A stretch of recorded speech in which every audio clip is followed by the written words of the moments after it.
What's up, everybody? It's Critical. This season on the YouTube drama Soap Opera has been a pretty interesting one, and as this season winds to a close, we get one hell of a surprise here. It turns out YouTube tough guys aren't that tough. What a shocker. Now, when I say YouTube tough guys, I'm referring to the braggadocio YouTubers like Rice Gum and FaZe Banks. FaZe Banks also happens to be the protagonist in today's story.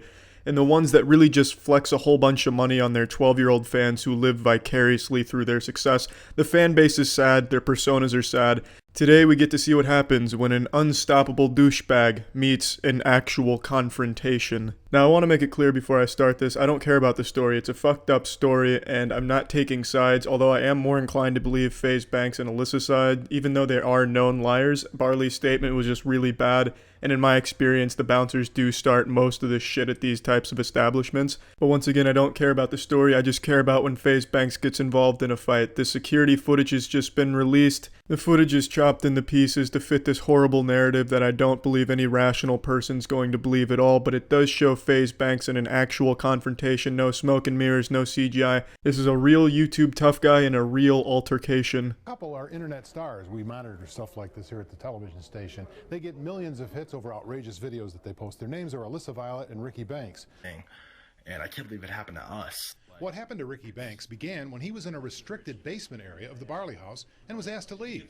He made fists. I love how the reporter calls them outrageous videos. He looks down on the videos, as well he should. They're really bad videos. But if only you could say shitty videos on the air, huh, reporter? This is the first sign that you're an insufferable asshole when you throw up a set of hands and then walk away, trying to make it seem like your dick isn't 2 inches fully erect in front of everybody there, so you throw up your hands like you're ready to fight, but really you don't want to fight at all. You just want to get the fuck out of there and hope he doesn't take your lunch money. On YouTube, that comical display of masculinity will get an applause from your 12-year-old audience for your courage and being too real and savage, but in real life you can see him immediately walk away because he knows the bouncer would beat his ass into his asshole.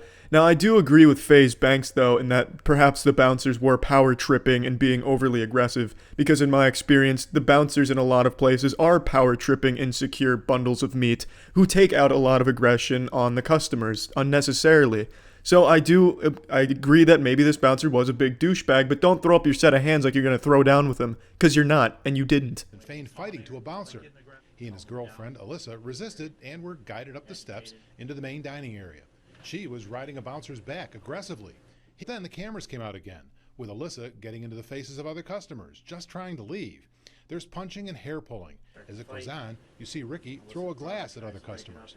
Later, another confrontation as the camera came out again. There's a struggle, and from the shadows, Ricky attacks again, striking a customer, not a bouncer as he had boasted. Now, Ricky comes out of nowhere and starts pounding this guy in the face from behind.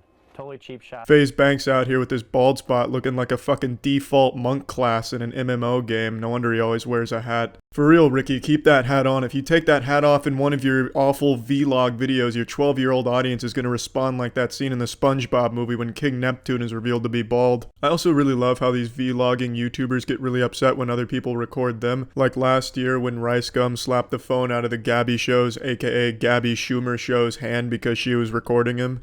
You'd think of all people to be okay with being recorded in public, it'd be these assholes, but apparently not. So as we just saw, all 90 pounds of FaZe Banks went into fight or flight mode there. His low testosterone and high estrogen really started pumping quickly, and he went against his nature and actually got involved in a confrontation. And the best thing he could muster is he could throw a fucking sucker punch. You will never lose my respect or the respect of any man faster than throwing a sucker punch on somebody. Just start sneaking up behind a man like he's in Tom Clancy's Splinter Cell playing as Sam Fisher going for an assassination and throws the weakest wet noodle of a punch I have ever seen in my life. And he actually broke his hand from this punch here. He lets out this flurry of incompetent and clearly awful throws that is just so laughably bad, I can't be happier that he broke his hand in it. It looks like an old lady fighting for her purse back right now. It's just so sad. Here's one of your premier YouTube tough guys duking it out with someone in real life who didn't even see them coming. Don't tussle with the muscle, or lack of muscle. No, but really, for real, don't tussle with the FaZe muscle. Unless, of course, you do, then he's going to break his hand on the back of your head. And then you'll be left wondering why a 3-year-old just shot a spitball at the back of your head. you'll pretty much mistake his punch for a mosquito landing on you. Now, as a surprise to nobody, YouTube tough guys are my least favorite content creators on this website, and I say content creators in quotation marks. I really despise them. And it's not because I hate their content, which I do. I understand people are going to like different content, and their content is geared towards children. So that's not where I have a problem. My problem is how they shit on everybody else who isn't as successful as them or doesn't have as much money as them, and how they manufacture so much negativity on the site and create all of this fake drama and fake beef. And then they make these abysmal diss tracks at each other that make my cock smaller just by listening to snippets of them. And then they have all of these call-out videos where I'm so tough, come fight me. It's embarrassing. Which is why I never call myself a YouTuber, because it's downright just embarrassing to even be associated with a lot of shit on this platform. And unfortunately, the first thing someone thinks of when they hear the word YouTube, the first thing they think of are these human catheters like FaZe Banks, RiceGum, and Jake Paul, because they're the most successful right now.